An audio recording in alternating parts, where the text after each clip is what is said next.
Discover Scuba Diving is an amazing experience and one that opens the door to endless possibilities. But there are a few things you'll need to know before you're ready to jump in and take that first breath underwater. A PADI professional will be with you throughout the entire process, answering your questions and making sure you're geared up right and ready to go exploring. Also, Discover Scuba Diving isn't a certification course, so you dive only with a PADI instructor, assistant instructor, or dive master. These independent professionals are part of PADI, the world's largest and most popular scuba training organization. In other words, they really know their stuff. The first thing you need to understand as a diver is pressure. If you've ever flown in a plane or gone up into the mountains, you've felt your ears popping. That's because the pressure surrounding you gets lower as you go higher. So the higher pressure air in your ears and sinuses flows out as the pressure around you changes. The opposite happens underwater. The deeper you go, the greater the pressure. This pressure pushes against your body's air spaces. To avoid discomfort or injury, you'll need to equalize the pressure in these spaces with the higher pressure around you. Luckily, this is easy to do. To equalize your ears and sinuses, simply pinch your nose and blow gently. To equalize your mask, blow air into it through your nose. Do this every meter or few feet before you start to feel discomfort. Equalize gently, whenever you feel the pressure, not forcefully, and not for an extended time. Colds and congestion make it hard to equalize, so don't dive with blocked sinuses. First, get well, and then get wet. If you feel discomfort at any time as you descend, stop. Signal the PADI professional by pointing to your ear. Your leader isn't a mind reader and won't know you're having difficulty equalizing unless you signal. Go up a little and try it again. Gently. When you can equalize, continue your descent. If you can't equalize, end the dive. Continuing to descend without equalizing is painful, and it can cause serious ear injury.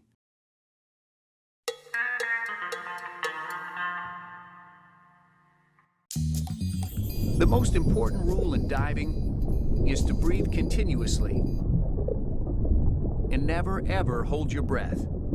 Here's why. As you ascend underwater, there's less pressure. This causes air to expand, including the air you're breathing. As long as you breathe normally, no problem. The pressure in your lungs stays equalized with the surrounding pressure. Now, imagine you filled a balloon underwater, sealed it, and ascended. The air expanding in it would cause it to burst. This is much like what would happen to your lungs if you were to hold your breath. Expanding air would cause serious, sometimes fatal, lung overexpansion injuries. This is one of the most serious injuries a diver can have, but also one of the easiest to avoid. Just breathe continuously and never hold your breath. When it's time to ascend, go up slowly. Your body needs time to adjust to the pressure change. Your instructor will help you ascend at a proper, safe rate.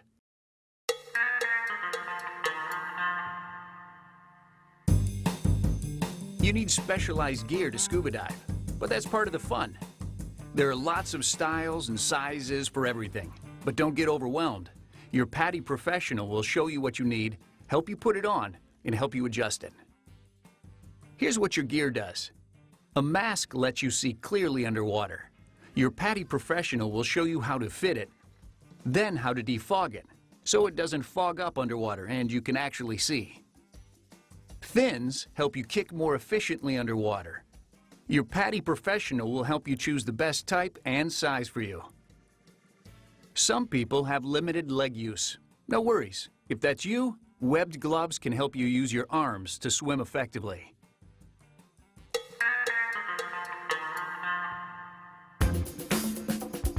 Now, let's look at some of the stuff you'll be doing in Discover Scuba Diving. How do you talk underwater? Most of the time with hand signals. This means, "Are you okay?" or "I am okay." Stop. Go up. Go down. Slow down. Take it easy. Remember this one? Ear problem if you can't equalize. Your PADI professional may ask to see your air gauge with this signal. This means low on air. And if you have a problem, signal something is wrong, followed by pointing to the problem. You shouldn't need to signal out of air, but in an emergency, this tells your PADI professional to provide you air from an alternate air source. 6 pieces of equipment make up your scuba kit. The cylinder, the regulator, the BCD or buoyancy control device, the air gauge, the weight system, and the alternate air source. Cylinders hold compressed air, and regulators supply that air at exactly the right pressure when you inhale. That's how scuba lets you breathe underwater. Your BCD lets you float at the surface whenever you want. And air gauges display how much air you have left in your cylinder. Some of your gear floats, and so do most people. So, you just need enough lead in your weight system to let you descend underwater. In other words, weight systems help you descend. It's not likely you'll need it, but just in case, your PADI professional has an alternate air source, a spare regulator really, to share air with another diver. If you ever needed it, your PADI professional would provide you with their alternate air source, and you should breathe from it just like you would from your own regulator.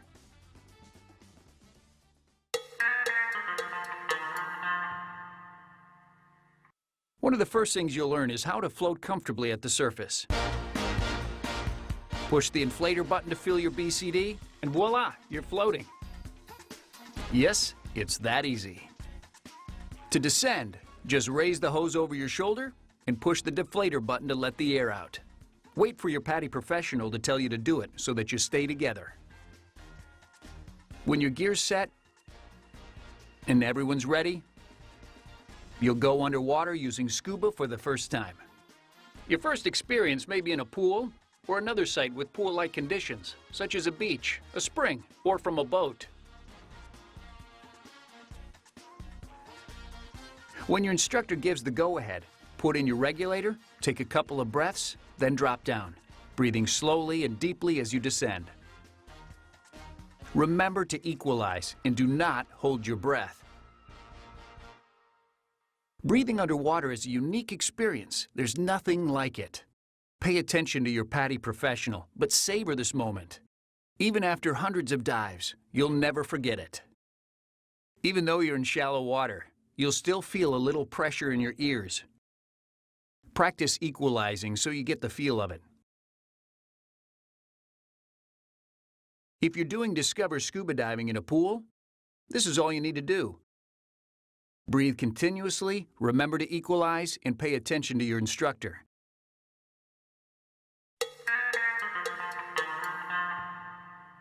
If you'll be diving outside a pool, you'll learn and practice a few more skills. You'll learn that if you need to, you can take your regulator out underwater, replace it, clear the water from it, and resume breathing. To practice, take it out and hold on to it. Divers blow small bubbles when we don't have the regulator in our mouth. It's a reminder not to hold our breath. Put it back in, place your tongue against the mouthpiece, and gently push the purge button. That's the button on the front. It releases air that pushes out the water. Now you can resume breathing from your regulator. You can also put the regulator back in, then blow the water out when you exhale. Your PADI professional may have you practice both ways. With both methods, take your next breath cautiously, in case there's a little water left. If there is, blow it out when you exhale. If you let go of your regulator, you can easily get it back. To practice, Remove your regulator and let it fall to your side. Blow small bubbles. With your torso upright, lean to your right. See how the regulator swings out? Reach back alongside your cylinder with your right arm, then sweep forward and outward. Your regulator comes with it. Put it back in your mouth and clear it, like you just learned. You can find your regulator at the surface this way too.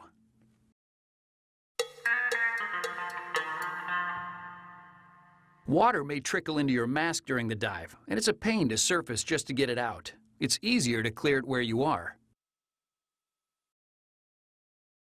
When you learn, start by gently letting a little water in to just below eye level.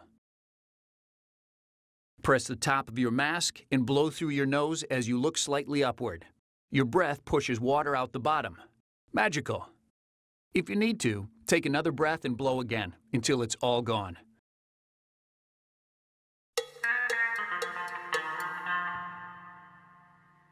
Now it's time to go for the dive. Your PADI professional adjusts your buoyancy for you when you're underwater. She will watch you throughout the dive, and if your buoyancy needs adjusting, do it for you.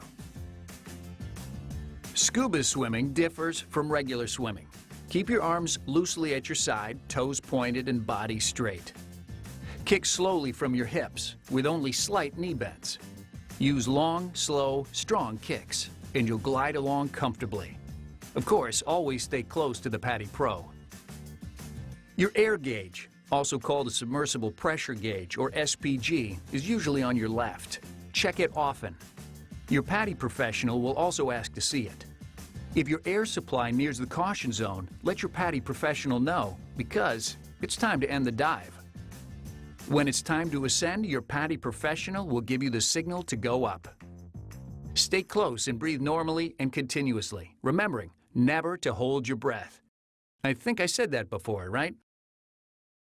Look up, reach up, and go no faster than your PADI professional, who will adjust your BCD if needed. At the surface, inflate your BCD, float, relax, and listen to your PADI professional for any instructions. This can be harder than it sounds, not because diving affects your hearing, but because you'll want to talk about the dive and ask questions about what you did and what you saw. Wait until you're out of the water to do that, though.